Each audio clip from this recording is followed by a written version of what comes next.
Demain aura lieu le dernier match de phase de groupe du Maroc face à la Zambie.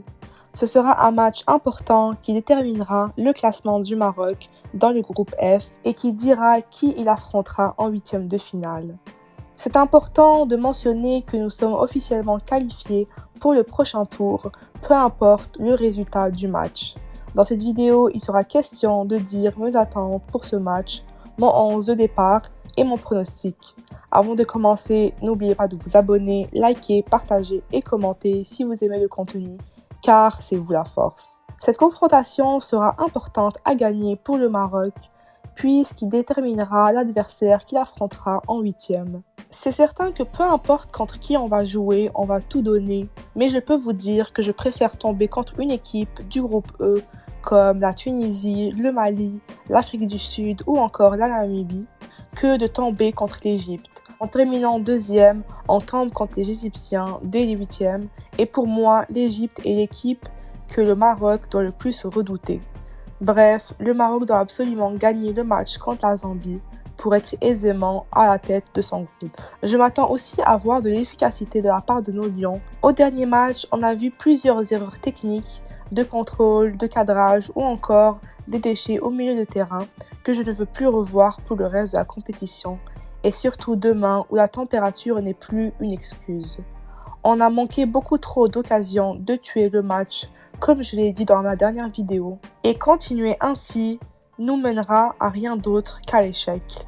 Que ça soit El Nesri, Tissoudali ou encore El Kaabi qui joue, tant que notre numéro 9 ne rate pas d'occasion de but, j'en serai satisfaite. Nos ailiers, quant à eux, doivent arrêter de trop tarder avec le ballon et de jouer de manière efficace et collective. Chacun a ses atouts et devra les utiliser au bon moment, sans trop en abuser. On devra surtout tirer de loin, puisque pour moi, avec la qualité de frappe des joueurs qu'on a, on ne peut qu'utiliser cet atout en notre faveur, surtout que parfois, jouer avec notre numéro 9 ne nous avantage pas. Il faut aussi que nos joueurs soient déterminés demain à gagner et à rien d'autre, et surtout que nos remplaçants apportent une différence sur le terrain. Surtout en fin de match où les adversaires seront majoritairement épuisés et avec la profondeur de banc qu'on a, les rentrants sont quasiment aussi bons que les sortants, contrairement à la Zambie qui est beaucoup plus limitée avec ses changements. On doit utiliser cette profondeur de banc à notre avantage pendant cette compétition, puisque je pense que le Maroc peut proposer deux 11 complètement différents et tous deux peuvent faire l'affaire contre certaines équipes. Pour mon 11 de départ, en commençant avec Bounou dans les cages, au dernier match, il a répondu présent, tout comme Elgred que je mettrai devant lui. Elgred est un grand défenseur qui ne déçoit carrément jamais avec la sélection. Il nous sauve à plusieurs reprises et est toujours là au bon moment. Seyss, quant à lui, je le mettrai aussi aux côtés de Elgred puisque ce duo reste complémentaire et important dans l'équipe. Seyss, avec son expérience, apporte beaucoup à l'équipe et on peut le voir à plusieurs moments dans le match entraider des joueurs comme Chibi. En plus de bien jouer lui-même, il permet à des joueurs d'avoir de bonnes prestations seulement en les conseillant et en leur venant en aide. Comme arrière droit, sans hésitation, Hakimi sera titulaire.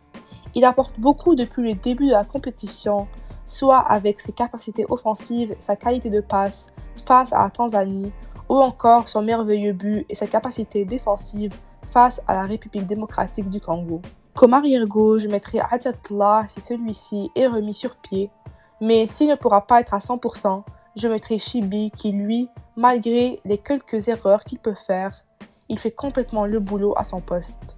Devant la défense, qui d'autre que Amrabat qui est probablement le joueur le plus important sur le terrain. Sans lui, notre défense est mise en difficulté. Il récupère beaucoup de ballons au milieu de terrain et sait très bien ralentir les montées de balles de l'adversaire grâce à son physique. Devant lui, je mettrai Ounahi, qui certes n'a pas été trop vu lors du dernier match, mais qui est très agile avec le ballon et qui sait trouver ses coéquipiers dans de petits espaces. À ses côtés, pour faire changement, je mettrai Saibari, qui n'a toujours pas joué de match cette CAN, mais qui, je suis certaine, a beaucoup à apporter avec l'équipe. Avec sa vision de jeu, ses qualités techniques et surtout ce qu'il a montré avec son club, il faut lui donner sa chance. Je comprends que Amellah est un joueur qui est important dans le système de Regragui, mais il nous propose souvent beaucoup de déchets dans son jeu, ce qui désavantage l'équipe plus qu'autre chose. Il faut alors essayer de voir avec ce qu'on a comme joueur, s'il y en a un qui peut nous proposer un meilleur jeu, tout en apportant offensivement et en aidant Amrabat dans la bataille du milieu de terrain. Sur l'aile droite, je mettrai Ziyech qui a beaucoup de qualités importantes et utiles, principalement sa qualité de passe phénoménale. Je trouve que ce joueur essaie trop de faire des trucs qu'il ne maîtrise pas forcément, soit des dribbles alors qu'il peut faire une passe ou un centre qui sera plus efficace et qui évitera les pertes de balles. Il devra absolument plus essayer de frapper de loin, puisqu'à tout moment, il peut nous marquer un merveilleux but de la moitié de terrain. Celui-ci est surtout très complémentaire avec Ounahi et Hakimi à droite, et il ne faut pas enlever un joueur du trio afin de ne pas déséquilibrer le tout. Sur l'aile gauche, je mettrai Bouffel, malgré sa dernière prestation décevante. Lui, comme d'autres, essaie de dribbler ou de feinter les joueurs adverses au point d'en perdre le ballon à plusieurs reprises et de rapporter du danger à notre équipe.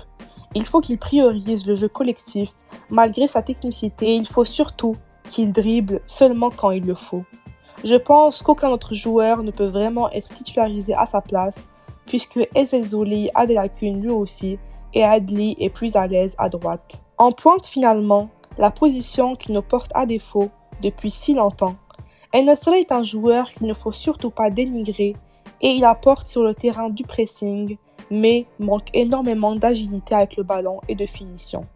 Il manque beaucoup trop d'occasions de marquer et perd beaucoup le ballon. Au point où on en est avec la prestation qu'il nous a proposée lors des derniers matchs, je pense qu'il serait temps de le mettre sur le banc et de laisser la chance à un autre attaquant comme El Kaabi ou Tissoudali. Je mettrai contre la Zambie Tissoudali puisque c'est un joueur qui est à l'aise balle au pied et c'est un bon finisseur. Il a un profil très différent de celui de En-Nesyri et je pense que c'est le profil qu'il nous faut. Regragui l'a rarement fait jouer et faisait même passer El Kaabi avant lui, peut-être parce qu'il avait plus d'expérience que Tissoudali, mais je verrais bien un Tissoudali commencer le match demain et pourquoi pas nous marquer 1 ou 2 buts. Il faut tester pour trouver le 9 qu'il nous faut et après le match de demain, on ne peut plus faire d'erreurs parce que la partie difficile de la compétition aura réellement commencé. Mon pronostic pour le match de demain serait un 2-0 pour le Maroc puisque je pense que nos joueurs vont tout donner pour gagner ce match et finir à la tête du groupe. Et de ce que j'ai vu de la Zambie, c'est une équipe complètement prenable qui a plusieurs lacunes et qui s'ouvrira beaucoup puisqu'elle voudra, elle aussi, gagner le match pour passer au prochain tour. On devra rester concentré, ne pas sous-estimer l'adversaire et surtout être irréprochable sur la finition pour être sûr de finir en première place et d'affronter le deuxième du groupe E en 8e de finale.